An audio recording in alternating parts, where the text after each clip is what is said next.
Death does not smell like decay. It smells like pure, frost-bitten air and emptiness.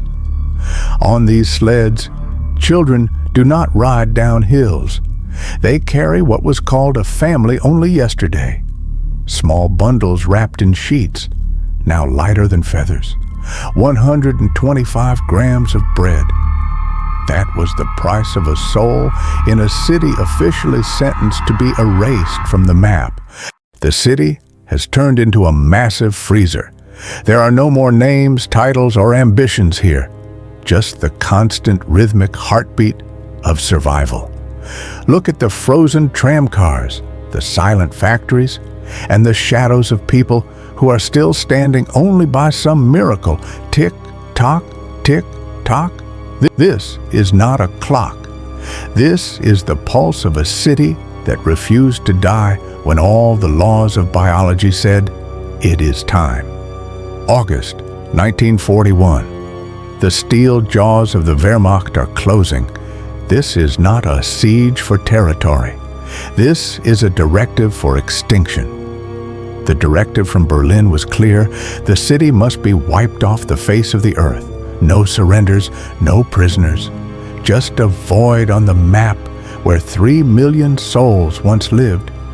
Musicians, teachers, and students took up shovels. They dug hundreds of miles of trenches, hoping to stop the tide of iron. But the enemy did not want to fight in the streets. They chose a more patient killer.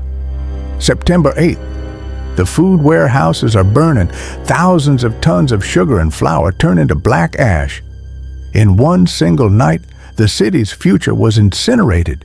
The ring is closed. The Baltic Sea is blocked. The roads are cut.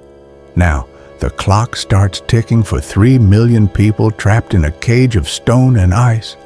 The siege has begun, and the first snow is already falling. Winter came early. The temperature dropped to minus 40 degrees. The water pipes froze and burst. The electricity vanished. The city turned into a graveyard of shadows where the only source of light was the pale moon. Water became a treasure. People dragged buckets on sleds across the frozen city, their bodies turning into skeletons covered in skin. Every step was a battle against the fading heartbeat. One by one, the names in the diaries disappeared. Only the dead, only the hunger. When there was no more bread, people boiled leather belts. They made soup from wallpaper glue. They ate whatever could be chewed. Yet the factories did not stop. Children, too weak to stand, were tied to their machines so they would not fall. They produced shells for the front lines while their own hearts were failing from exhaustion. The only umbilical cord left was the road of life, a fragile path across the ice of Lake Ladoga. Under constant bombardment, truck drivers raced against death. Many went under the ice, their headlights shining from the depths like drowning stars. They brought flour in. They took the dying out. It was never enough, but it was the difference between a city and a tomb. The metronome. 100 beats per minute meant an air raid.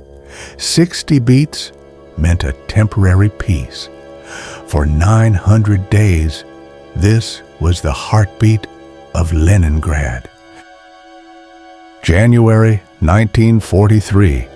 Operation Iskra, the moment of truth. This was no longer about survival.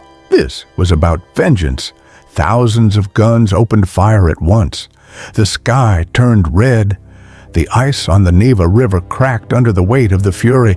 Soldiers charged across the white wasteland, screaming not for glory, but for the hungry children left behind the walls. Hand-to-hand combat in the frozen trenches, iron against iron, bone against bone. The German lines, thought to be invincible, began to crumble. They faced an army that had already seen hell and had nothing left to fear. The corridor was opened. a narrow strip of land only 5 miles wide, a thin line of hope, but it was enough to breathe. The blockade was pierced.